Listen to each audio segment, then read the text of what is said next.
Vous écoutez un podcast Top Music. Premier sur la région. C'est moi le patron, avec le réseau Entreprendre. Eh bien, chers amis du podcast C'est moi le patron, produit par Top Music et Réseau Entreprendre Alsace, bonjour. Aujourd'hui, j'ai à nouveau le plaisir de recevoir non pas un patron, mais une patronne. Cette patronne aujourd'hui, c'est Amandine Mazinck. Bonjour Amandine. Bonjour Alain. Amandine a 33 ans. Elle a créé son entreprise qui s'appelle Elanceo il y a 2 mois, c'est donc tout récent. Elle a fait l'EDEC, elle a fait des grandes écoles, l'EDEC, elle a une licence d'entrepreneuriat et elle a créé, son idée, c'est de créer un écosystème pour que les freelances se passent de la sous-traitance.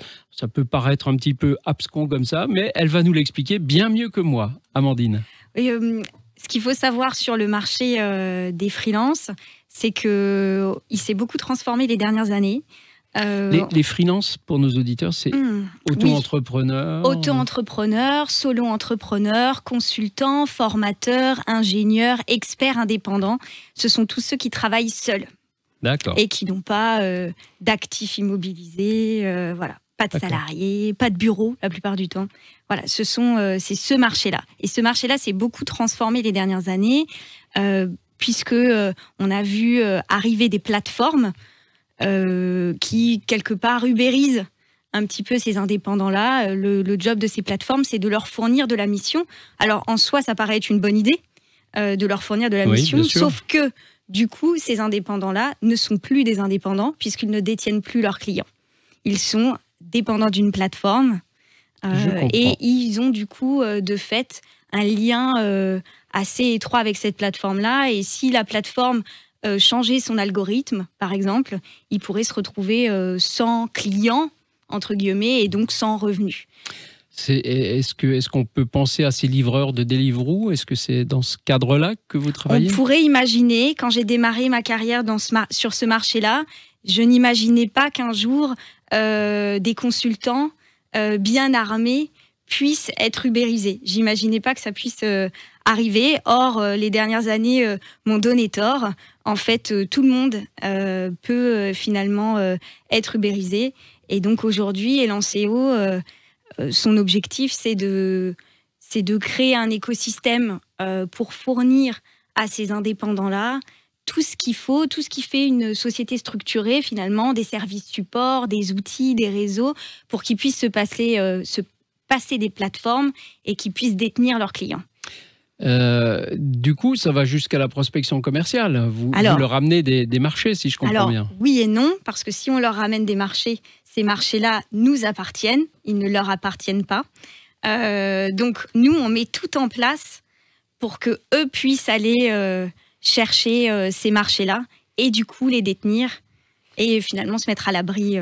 D'accord. En fait, vous les sécurisez en background par des services support, comme vous l'avez dit d'ailleurs, pour qu'ils se consacrent à leur métier de consultant finalement. Exactement. C'est ça l'idée. C'est exactement ça. Donc, on a du coup un service de gestion qui prend en charge l'intégralité de leur gestion avec les outils qui vont bien. On a un service de formation qui leur permet et de se former et de se développer, mais aussi de pouvoir digitaliser et créer leur formation.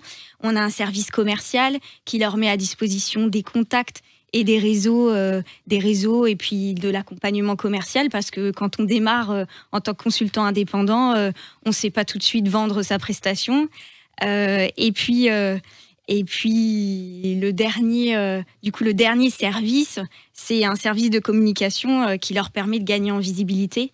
Aujourd'hui, ils font tous la démarche de communication, chacun dans leur coin. Aujourd'hui, la proposition d'Elanceo, c'est de leur proposer de faire ça en collectif et d'être véritablement fort pour pouvoir lutter contre ces plateformes qui les ubérisent. D'accord. Et Amandine, vous êtes combien pour faire ça? Ça donne une impression vaste. On est 3. On est 3, donc on a démarré il y a 2 mois, on est 3, mais ce service-là finalement répond à un véritable besoin de certains, donc on espère pouvoir se développer très rapidement. La suite au mois de septembre. Vous m'avez dit hors micro que vous avez très bien démarré, puisque vous avez déjà fait un chiffre d'affaires assez considérable sur 2 mois. Hein. On ne le citera pas, mais si vous voulez le citer, vous pouvez le dire. Mais en tout cas, ça démarre très fort. Pourquoi être venu chez Réseau Entreprendre ? Je suis venue taper à la porte du réseau Entreprendre parce que finalement les dirigeants qui le composent sont emblématiques, en tout cas sur la région. Et j'avais surtout pas envie d'être seule.